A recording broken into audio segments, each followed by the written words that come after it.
ഇപ്പോൾ നമ്മൾ യൂട്യൂബിൽ നോക്കിക്കഴിഞ്ഞാൽ നമുക്കറിയാം 1.5 മില്യൺ സബ്സ്ക്രൈബേഴ്സ് ആയിക്കൊണ്ട് ഇങ്ങനെ മുന്നേറിക്കൊണ്ടിരിക്കുകയാണ്. ഈ ഒരു സുന്ദരമായിട്ടുള്ള സന്തോഷകരമായിട്ടുള്ള നിമിഷത്തിൽ എന്താണ് ഒരുപാട് സബ്സ്ക്രൈബേഴ്സ് ഉണ്ട് കേട്ടോ. ഒത്തിരി ആളുകളാണ് ജാസ്മിന്റെ ഫാൻസ് ആയിട്ട് എല്ലാവരും ഇങ്ങനെ കാത്തിരിക്കുകയായിരുന്നു ഒരുപാട് സമയമായിട്ട് ജാസ്മിനെ കാണാനായിട്ട്. ഈ ഒരു സന്തോഷത്തിൽ എന്താ ജാസ്മിൻ പറയാനുള്ളത്? ഞാൻ ചാനൽ തുടങ്ങുന്നത് വലിയൊരു ബ്യൂട്ടി ബ്ലോഗർ അല്ലെങ്കിലും ഒരു ചെറിയ രീതിയിലുള്ള ബ്യൂട്ടി ബ്ലോഗർ എന്നുള്ള രീതിയിലാണ്. ആദ്യമായിട്ട് എൻ്റെ ഒരു ഒറ്റയ്ക്കുള്ള ഇനാഗ്രേഷനും ഒരു പാർലറാണ്.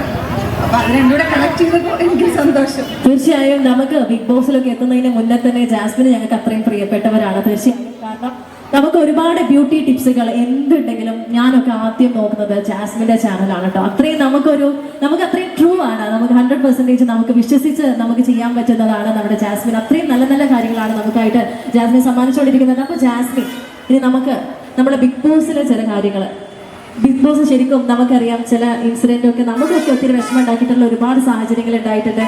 ഇപ്പോൾ തിരിച്ച് എത്തിയതിനു ശേഷം ബിഗ് ബോസിലെ ഒരുപാട് സംഭവങ്ങൾ ഉണ്ടാവും. ഒരുപാട് വീഡിയോസുകളൊക്കെ കണ്ടിട്ട് ഫുള്ള് കണ്ടോ? നമ്മുടെ ബിഗ് ബോസിലെ വീഡിയോസ് ഒക്കെ കണ്ടോ? തിരിച്ചുള്ള ഇല്ല. ഓക്കെ. അപ്പൊ ഇനിയിപ്പോ ഇറങ്ങിയപ്പോ ഇനിയും എന്തെങ്കിലുമൊക്കെ മാറ്റം വരുത്തായിരുന്നോ, അങ്ങനെ എന്തെങ്കിലും തോന്നിയിട്ടുണ്ടായിരുന്നോ?